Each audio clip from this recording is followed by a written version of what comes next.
ஆமென். யாத்ராமத்தின் புஸ்தகம் 3ஆம் அதிகாரம் 16ஆம் வசனம் சொல்லுகிறது, எபிரேயர்களின் தேவனாகிய கர்த்தர் எங்களை சந்தித்தார் என்று 430 வருடம் அடிமைத்தனத்தில் இருந்த இஸ்ரவேலர்கள் சொன்னார்கள்.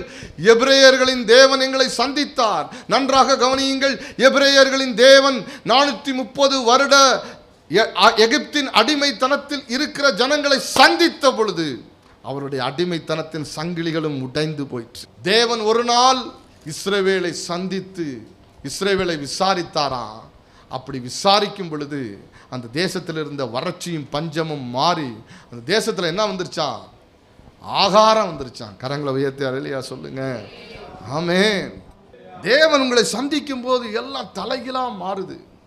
ஆகார் என்கிற ஆபிரகாமினுடைய வேலைக்காரனே வேதம் சொல்லுது, அப்படியே சொல்றேன். அவருடைய பிள்ளையோடு கூட சாக வேண்டிய சூழல் வருகிறது.